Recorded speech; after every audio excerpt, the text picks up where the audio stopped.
Je crois en tout cas recevoir du Seigneur à ma petite mesure.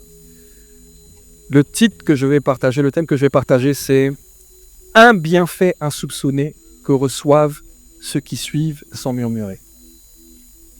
Un bienfait insoupçonné que reçoivent ceux qui suivent sans murmurer. Il y a une bataille de l'image. Là, maintenant, je vais vous parler avec mon cœur. Je ne vais pas trop suivre mes notes, mais je vais vous parler avec mon cœur. Je vais essayer d'imiter le Père. À mes risques et périls. Mais comme tu m'aimes, tu ne vas pas me juger. Si ça ne va pas, tu me glisses le mot qui manque. C'est bon? Tu sais, Dieu nous a créé, Genèse 1, verset 26, à son image et à sa ressemblance. Alléluia. Mais est-ce que vous savez que le diable aussi a son image? Il y a ce qu'on appelle l'image de la bête. Apocalypse chapitre 13, verset 15. L'image de la bête. Dieu nous a créés à son image et à sa ressemblance afin qu'on opère comme lui et qu'on perçoive les choses comme lui. Et donc c'est, quelque part, ce qu'il est en train de dire, c'est qu'il nous a donné cette image et il a animé cette image en nous. C'est par l'image, le caractère de Dieu, la ressemblance, la manière de faire qu'on opère. Alléluia. Maintenant, la bête aussi a son image.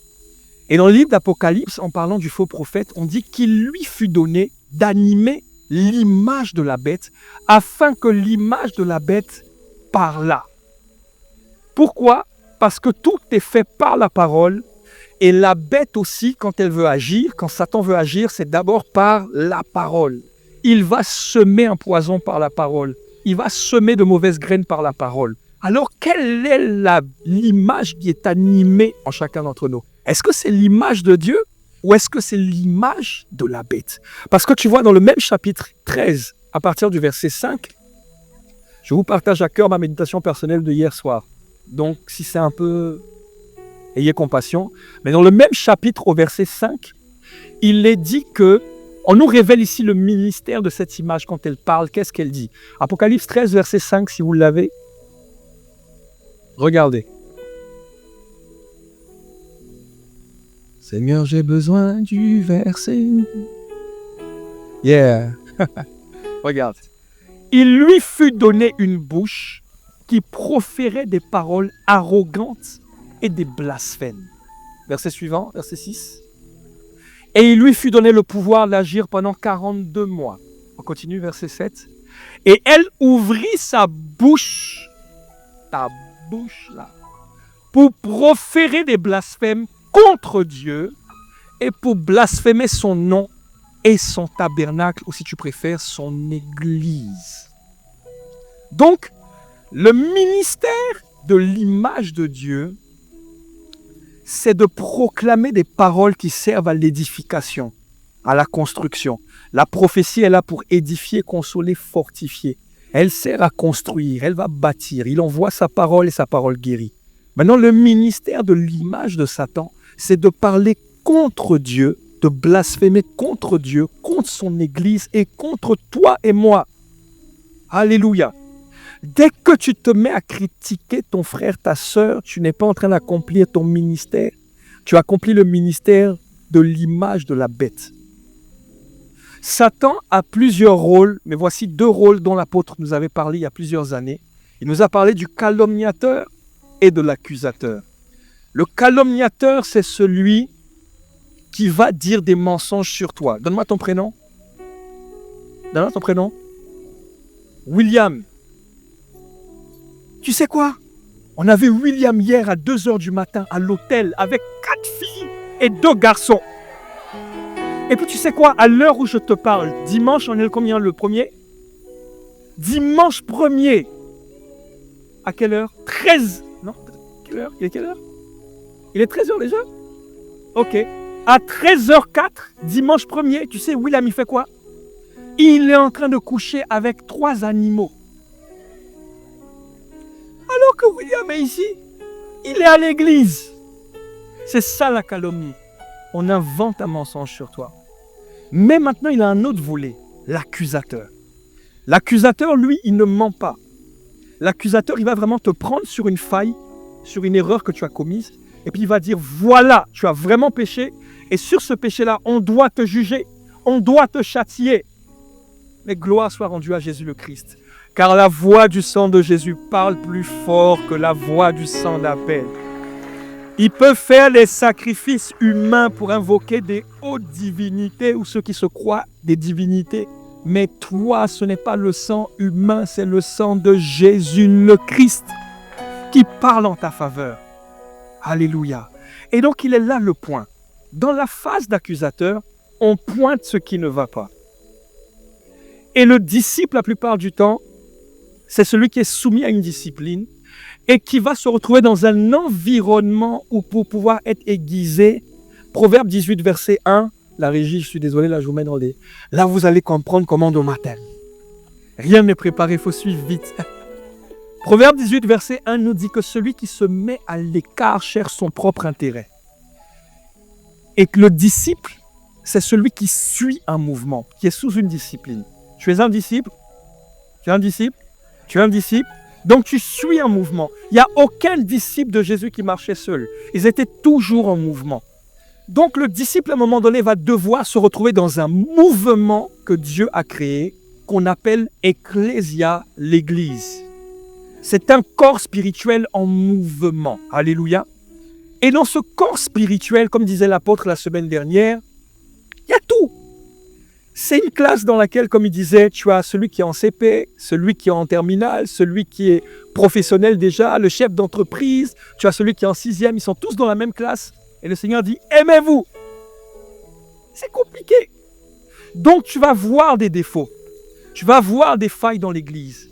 Et les failles et les défauts n'ont rien à faire de ton titre, de ta position. Tu peux être pasteur. Tu as des failles dans l'âme. Je vais t'en parler. Moi, j'ai eu des failles. Je vais t'exposer les failles. J'en ai parlé ce matin. Tu peux être leader et avoir des failles dans l'âme. Tu peux être nouveau-né et c'est évident, tu auras les failles dans l'âme. Et Dieu nous dit, aimez-vous, soutenez-vous, tenez bon. Faites ça. C'est ainsi qu'on reconnaîtra que vous êtes mes disciples. Et donc le disciple va se retrouver dans un environnement où tout ne sera pas parfait. L'église n'est pas parfaite. Personne n'est parfait. On a des manquements, on a des luttes, on a des failles, on a des loupés. Mais voici, l'imperfection de ton église ou de ton groupe de disciples ou de la dynamique que tu suis n'est pas un argument, comment on dit ça, rédhibitoire, c'est ça? C'est pas un argument qui va bloquer le Seigneur pour travailler avec toi malgré tes imperfections. Le Seigneur ne te demande pas d'être parfait pour le suivre. Il te dit, suis-moi et je vais te rendre parfait. Donc, suivons Jésus et Jésus va faire le reste. Il a déjà pourvu la perfection. Romains 5, verset 8 dit que Dieu prouve son amour en ce que lorsque nous étions pécheurs, Christ est mort pour nous. Lorsque nous étions pécheurs, il a donné le meilleur. Maintenant, il dit, tel il est, tel nous sommes aussi dans le monde. Dieu attend maintenant que nous soyons capables de donner le meilleur, même pour le pécheur. Même pour ton frère qui est rancunier, même pour ta sœur qui t'a fait du mal, Dieu attend que tu fasses comme lui. Fais lever ton soleil sur les bons comme sur les mauvais. Fais comme moi. Aime-les, c'est ton frère, c'est ta sœur. Un jour, one day, je voulais dire ça en allemand, mais c'est pas venu. Un jour, j'étais sur mon ordinateur en train de jouer à League of Legends.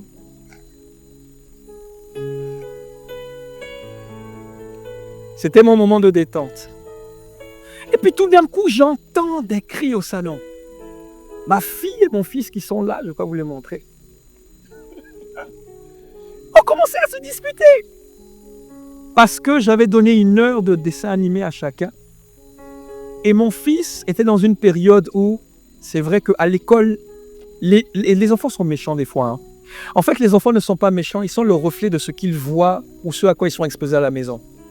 Donc, ils ont été très méchants et puis ils parlaient beaucoup contre mon fils à un certain moment. Et il y avait comme un sentiment de rejet là qui voulait s'installer. Et donc, mon fils trouvait sa consolation dans son petit dessin animé tranquille. Mais son heure était passée. Alors, c'était à ma fille de regarder le dessin animé. Et mon fils s'est énervé. Et puis, il a jeté la télécommande. Alors, ma fille est venue me voir. Dis, papa, c'est mon heure de regarder le dessin animé, mais voilà, Eden, il est là. Donc, quand ma fille me dit ça, dans mon cœur, je suis un peu troublé. Vous savez pourquoi? Parce que je sais que mon fils n'est pas comme ça. Il traverse un moment difficile. Mais en même temps, si je n'interviens pas, ma fille va avoir une notion d'injustice que je ne permets pas chez moi à la maison. Donc je dois corriger un fils qui a mal fait, mais en même temps, c'est pas sa faute, comme le disait l'apôtre. Mais si je ne le fais pas en même temps, ma fille va mal comprendre. Elle va dire, mais il y a du favoritisme. Comment on gère? Comment on gère? Est-ce qu'un conseiller très orienté peut me conseiller? Comment on fait? En fait, quand je suis arrivé devant eux et que je les ai regardés tous les deux, il y a une pensée qui est montée dans mon cœur. Je crois que c'était le Seigneur, certain. C'est comme si la pensée me disait, tu vois, c'est dur, hein?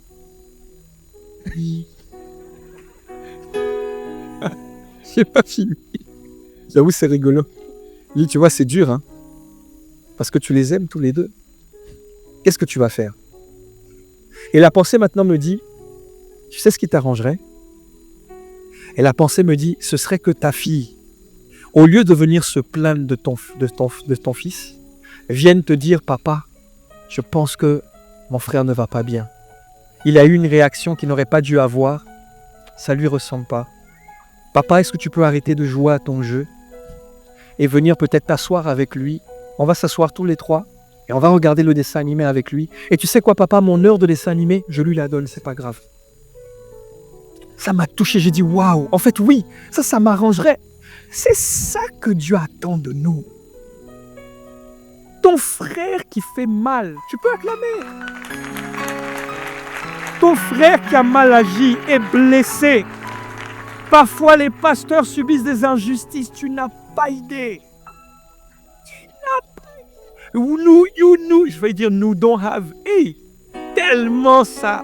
Il y a un comédien, il y a un qui dit, quand il dit ça fait mal au cœur, il dit ça coinque mon cœur. Tellement ça. Tu n'as pas idée des fois. Le pasteur, il peut prier pour toi. Et puis il sait que c'est toi qui allais le dénoncer à la mi-vivi. Il peut prier pour toi. Et il sait que c'est toi qui es en train de salir sa réputation. Mais par motif de conscience envers Dieu, il doit faire lever son soleil sur le bon comme sur le mauvais. Alors il vient, un cœur meurtri, il prie pour toi. Et puis comme par hasard, ça marche. Alors que lui, ça ne marche pas. On est des hommes, c'est pas simple. Et Dieu dit, tenez bon, aimez-vous. Parce que comme l'apôtre disait, quand les gens viennent à l'église, c'est parce qu'ils sont chargés. On est tous venus chargés. Enfin, on est venus chargés. Donc on est chargé, on a besoin de décharger. Il y en a qui déchargent la colère, il y en a qui déchargent la mélancolie, il y en a qui déchargent l'impudicité. Et on est chargé. Mais on doit se supporter. Maintenant, regarde. 1 Corinthiens chapitre 6, à partir du verset 5. On peut l'afficher. 1 Corinthiens 6, verset 5. Je suis beaucoup plus à l'aise sans suivre mes notes en fait.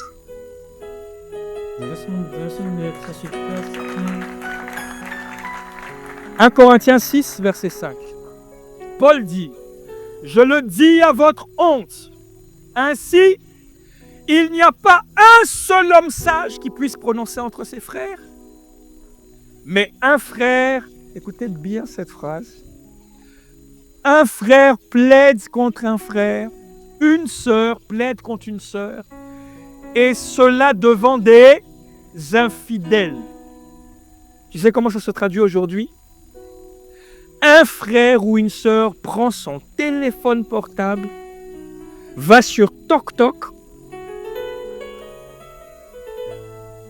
fait un live, une vidéo, et le frère a vraiment été blessé. Peut-être que la sœur a vraiment vécu une injustice. Et puis tu en as aussi, ils viennent jusqu'à calomnier. Mais tu en as qui ont vraiment été blessés. Le pasteur a vraiment déconné. Le leader a peut-être vraiment déconné sur ce point-là. Mais est-ce que c'est parce que le leader a déconné qu'il est ce qu'il a fait? N'as-tu pas des luttes avec la masturbation? Si tu as des luttes avec la masturbation et que tu es dans la salle là où tu es, ne lève pas la main. Tu as eu chaud. Dis à ton voisin, tu as eu chaud, tu as eu chaud, tu as eu chaud.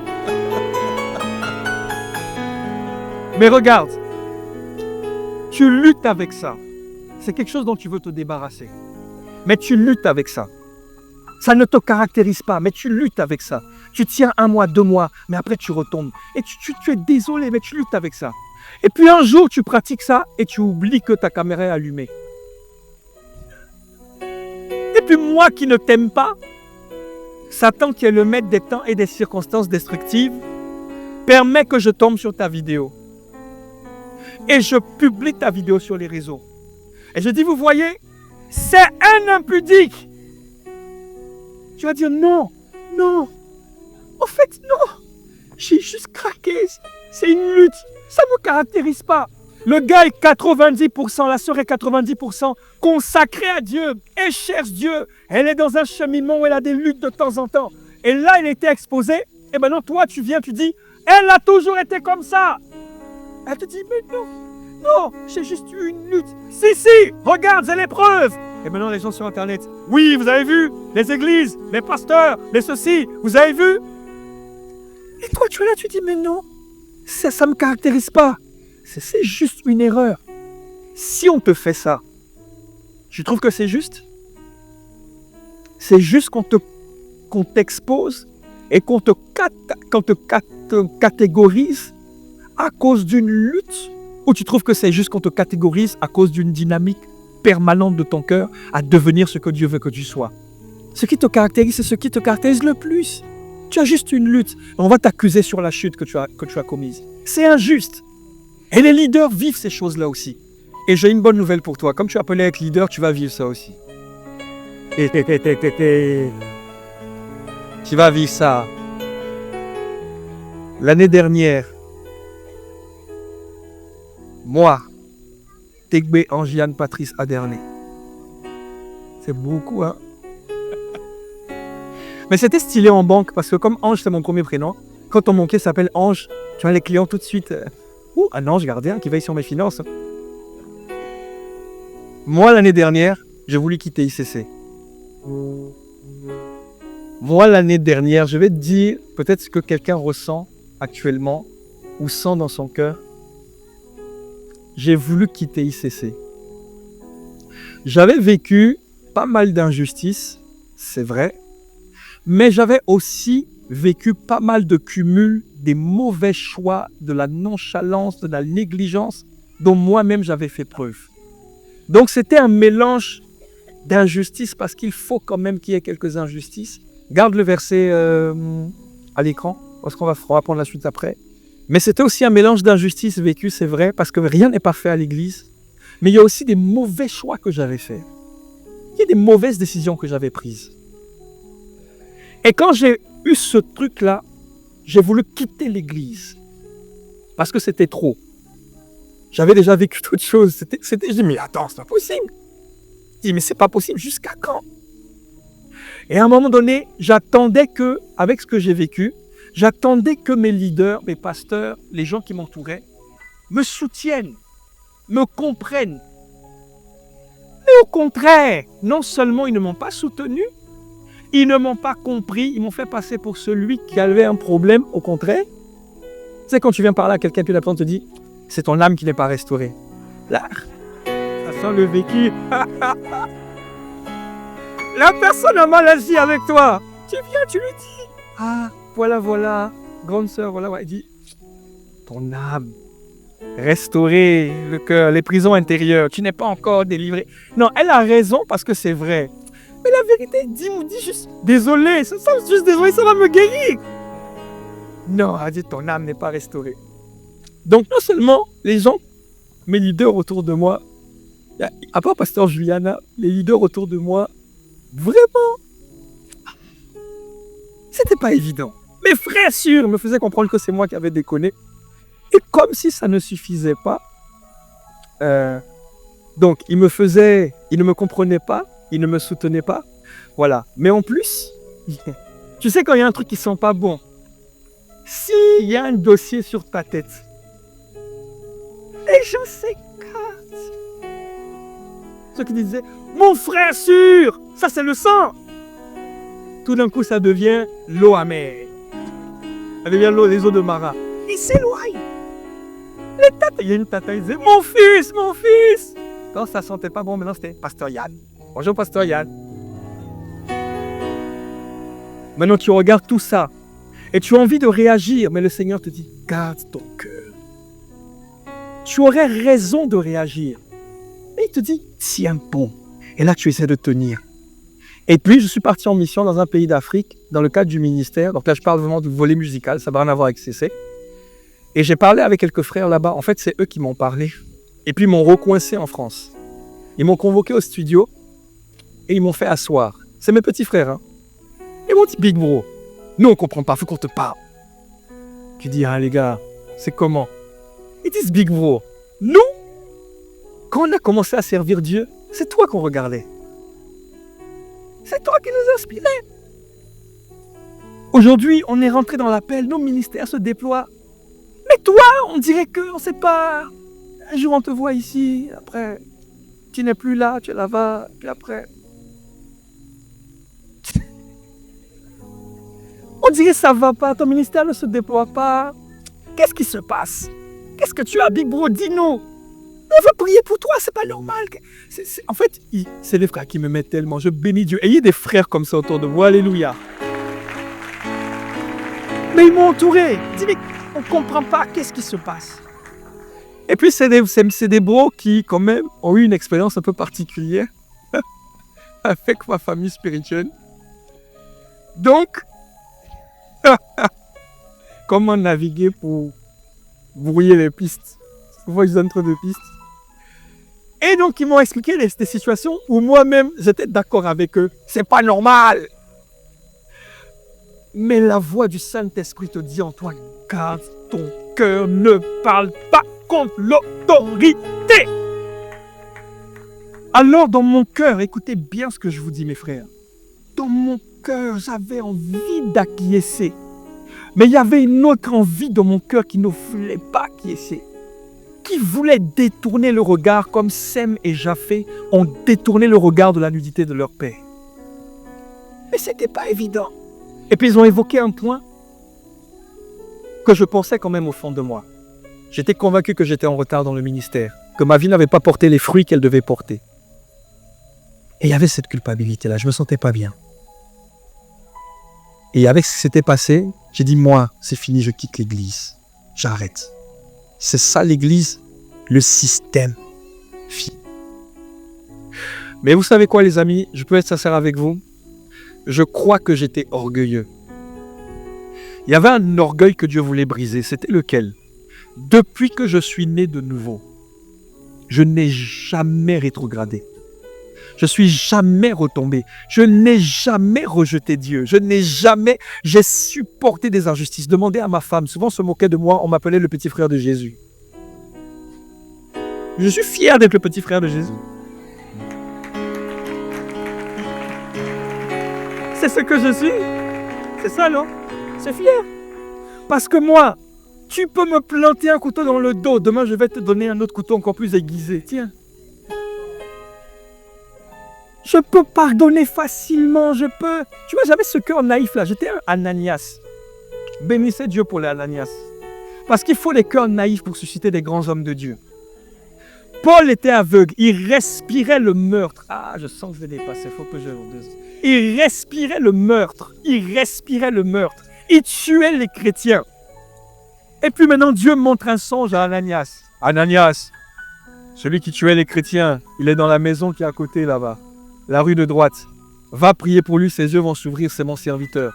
Toi, le spirituel que tu es, tu aurais dit ça, c'est le diable. Ananias, il avait un cœur simple. Il n'avait pas de titre. Il n'était pas parmi les apôtres. Ananias a dit, Seigneur, tu es sûr? Parce que le bro là, il tue, hein? Dieu lui a dit, t'inquiète, va, c'est mon gars. Qu'est-ce qu'Ananias a fait?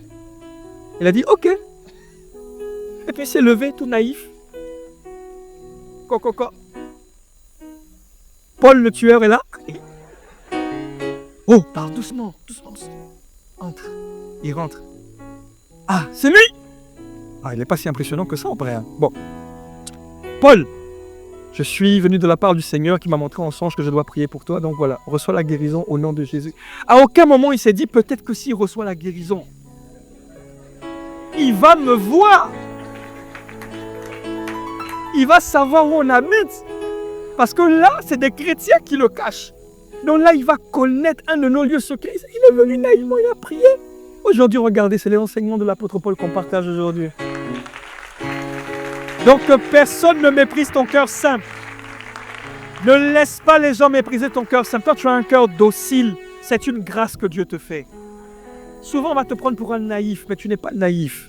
Tu as juste choisi d'obéir à Dieu. C'est différent. Tu sais, il y a des choses qu'on voit. Je peux être en train de te servir et je sais que tu te joues de moi. Mais je te sers quand même. Dès lors que je le fais parce que je choisis de le faire, ce n'est plus de la naïveté, c'est de la sagesse. Je choisis. Je sais que tu n'es pas parfait, mais je choisis. Alléluia. Alors, j'étais convaincu que j'avais pris du retard dans ma vie. Et je vous disais que il y avait un orgueil en moi. C'était cet orgueil de se dire que depuis que je suis né de nouveau, je n'ai jamais rétrogradé. Alors, quand Dieu veut te guérir, il envoie une parole.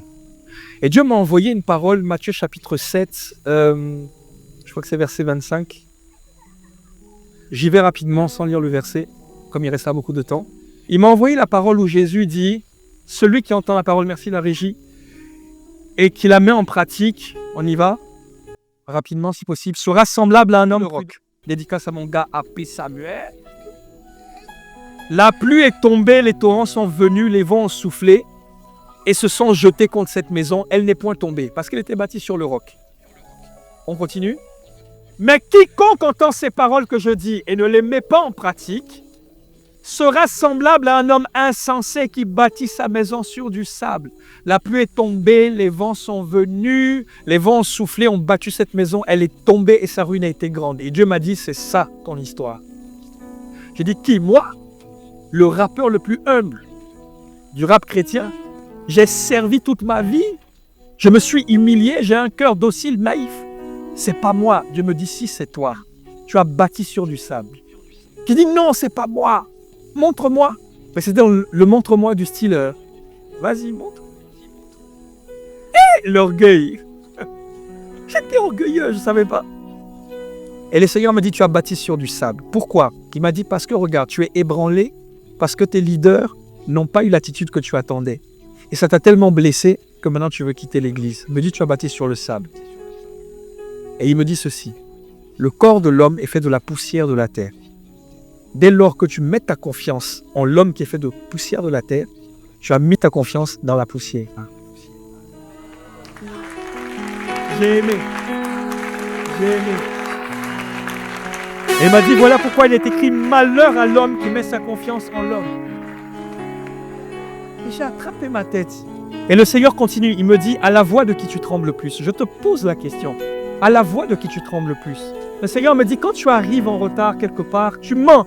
Ah, le bus, ah, il y avait des embouteillages, tu mens, tu as dormi. Mais regarde, quand tu as menti, ça va, tu es chill. Mais le Seigneur me dit, mais maintenant, quand tel leader te parle, regarde comment tu trembles. Regarde comment tu trembles. Tu lui avais donné ma place. Tu avais inversé les choses. Tu avais mis ta confiance sur le sable, alors que c'est moi le roc. J'ai attrapé ma tête. Et j'ai commencé à m'humilier. Et j'étais juste désolé. Dieu voulait m'apprendre une chose. Yann, et je mets maintenant ton prénom. Si tu tiens dans la foi, c'est pas parce que tu tiens, c'est parce que c'est la grâce de Dieu qui te tient. Tu vois, aujourd'hui, quand je prie et que je rends grâce à Dieu, ou que quand je parle à quelqu'un, je dis « Ah, c'est la grâce de Dieu », c'est plus une punchline. C'est pas le truc que vous dites pour que ça soit stylé là. « Oh, c'est la grâce de Dieu ». Non, mon ami. Moi, j'ai renié Jésus à un moment donné comme Pierre. Et sa grâce m'a donné. C'est sa grâce. Et devine quoi?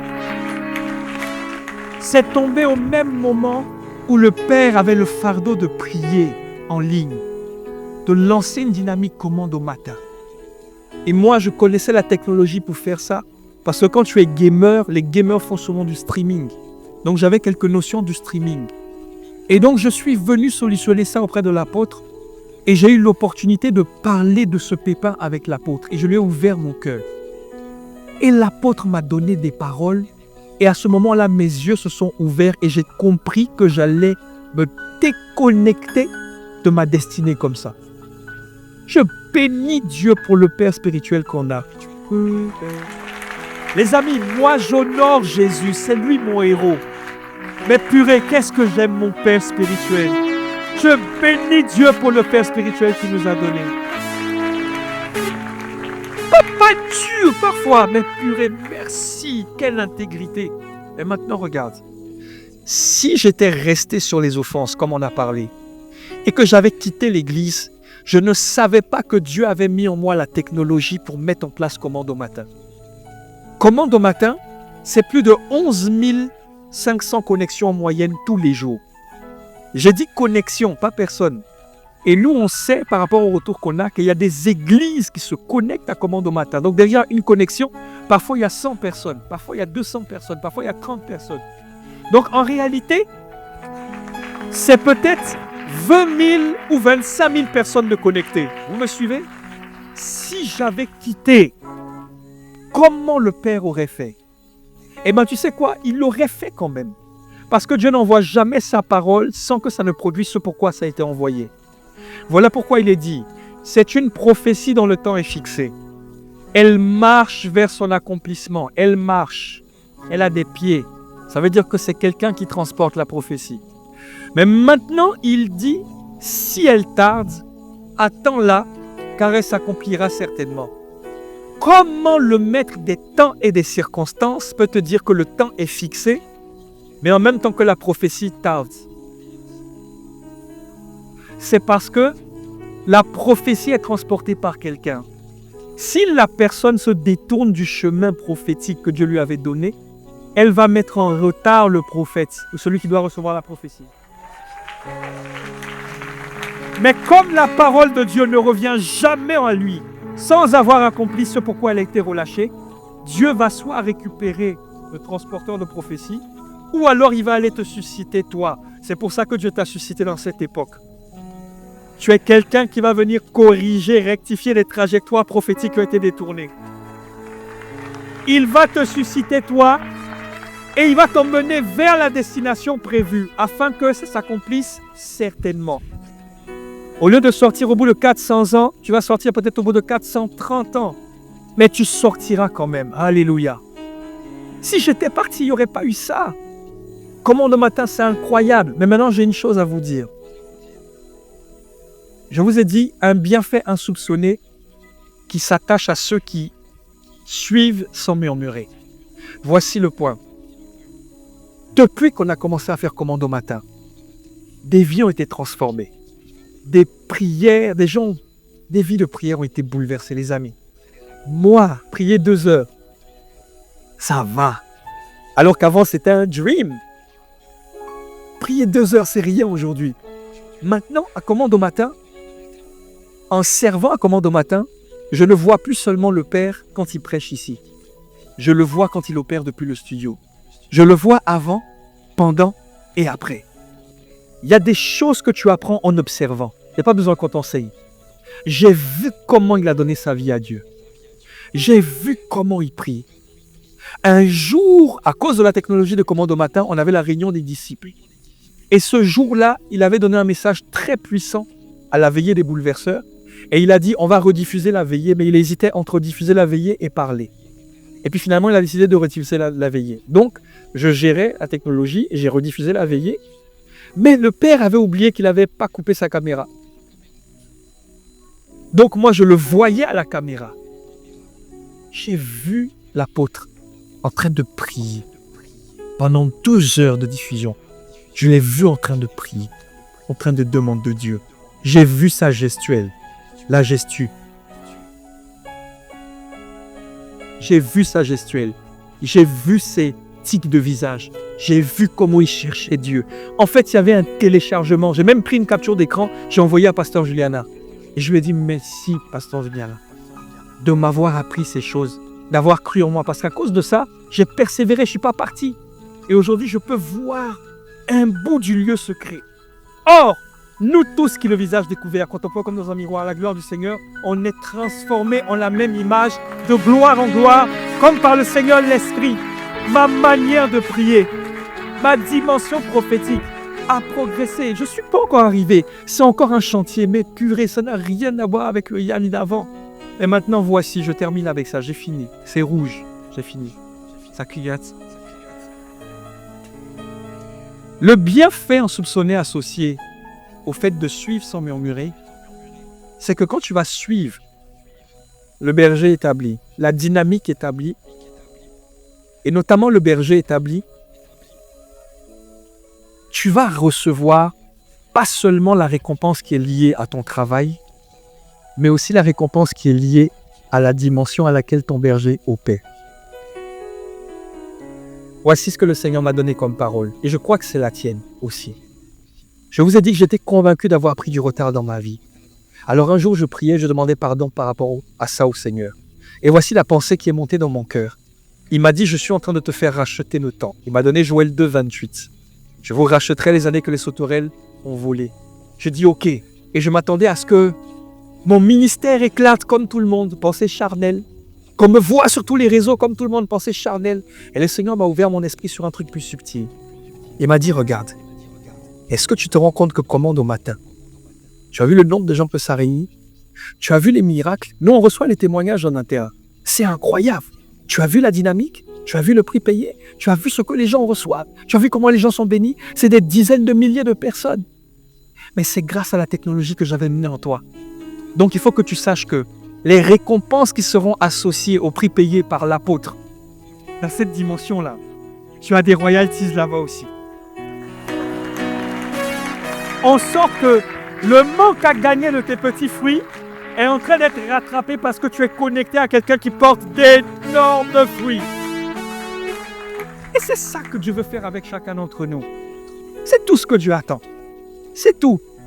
Un cœur qui va arrêter de critiquer, mais qui va se mettre à servir. Quand tu vois les défauts de ton pasteur, c'est Dieu qui vient de te donner ton prochain sujet de prière. Ce n'est pas une occasion de critiquer. Ne critique pas. Parce que pendant que tu es en train de critiquer, peut-être que ton pasteur est en train de fléchir aux genoux, en train de dire « Seigneur, aide-moi ». Si Dieu doit juger, c'est toi qui vas perdre. Parce que lui, il était coupable, mais il a demandé de l'aide à Dieu. Toi, tu étais coupable, mais tu n'as pas pardonné alors que tu as été pardonné. Ne reste pas dans le manque de pardon. Paye le prix. L'église n'est pas parfaite. Tu sais quoi, j'ai une bonne nouvelle pour toi. Demain, tu seras déçu. Même moi qui te prêche ce message, demain, tu peux me raconter un problème. Je n'ai pas dormi la nuit parce que j'ai prié. Je vais bâiller devant ton problème. Comme ton âme est brisée, tu vas dire que je te méprise. Tu vas être déçu. Mais tiens bon, tiens ferme. C'est ce que Dieu attend. Je termine en vous disant une parole que l'apôtre a donnée. Étienne, il connaît Étienne. Étienne a-t-il écrit l'évangile? Étienne a écrit un épître? Étienne était un bro comme toi, Étiennette. T'es une sista comme toi. La Bible dit en plus qu'il était beau de visage. Tu as le droit d'être un beau gosse en Christ. Une belle gosse en Christ. Étienne était frère. Étienne était fraîche. Oui. Étienne allait prêcher la parole. Et puis les Juifs n'ont pas aimé. Alors ils l'ont traîné dehors pour le lapider. Alors Étienne a dit, je vois le ciel ouvert et le Fils de l'homme debout. Pourquoi? Parce qu'Étienne avait les yeux fixés vers Christ. Hébreux 12, 2. Il n'avait pas les yeux fixés sur le pasteur.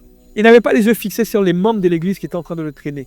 Il avait les yeux fixés sur Christ. Il a dit, je vois le ciel ouvert et le Fils de l'homme debout.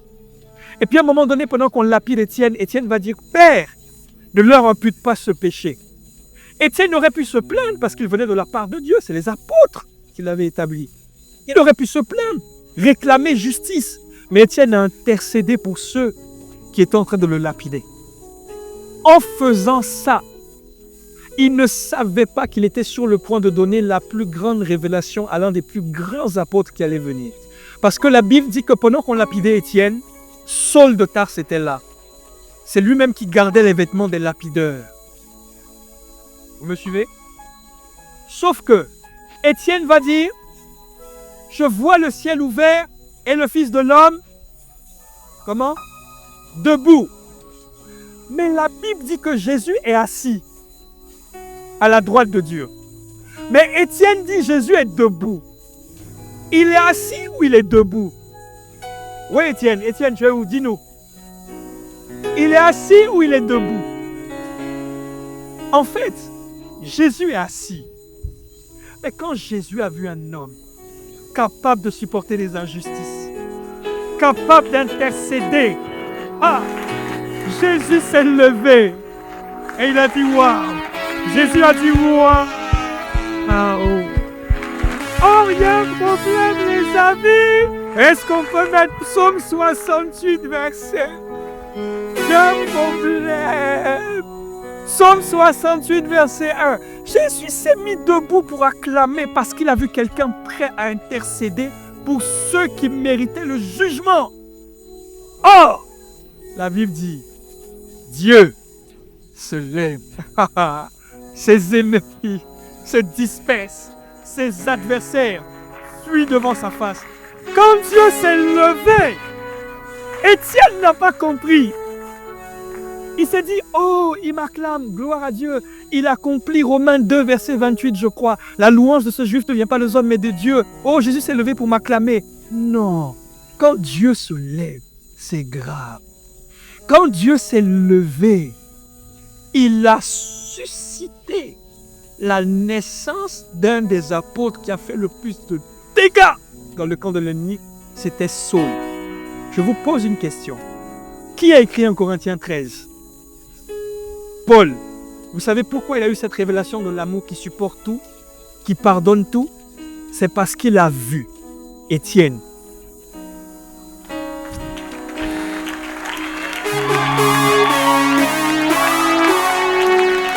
Je vous pose la question.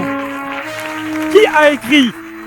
Je connais un homme, je ne sais si c'est dans son corps ou un esprit, qui a été ravi au 3e ciel et qui a vu des choses qu'on ne peut pas mentionner. Qui a écrit ça? Il parle de lui-même. Il a visité le 3e ciel. Tu sais pourquoi? Parce qu'il a entendu Étienne dire, je vois le ciel ouvert. Alors Paul était comme toi, le chrétien qui n'est pas parfait dans son cœur, qui a encore des rancunes, qui a encore de l'amertume. Et Dieu te dit, supporte-le, supporte ce Paul-là. Mais il est aigri, il respire le meurtre, la méchanceté. Dieu te dit, supporte seulement. Oh, pendant que tu supportais, tu ne savais pas que Dieu était en train de l'enseigner. C'est parce que Paul a entendu Étienne dire, je vois le ciel ouvert, que la loi de la foi s'est opérée. La loi de la foi dit que la foi vient de ce qu'on entend. Et ce qu'on entend vient de la parole de Christ. Et qu'il en sera fait selon ta foi. Le jour où Paul, parce que tu as accepté d'intercéder pour lui comme Étienne, tu as été patient. Le jour où tu as laissé suffisamment de temps à Dieu pour que Dieu rencontre Paul à Damas.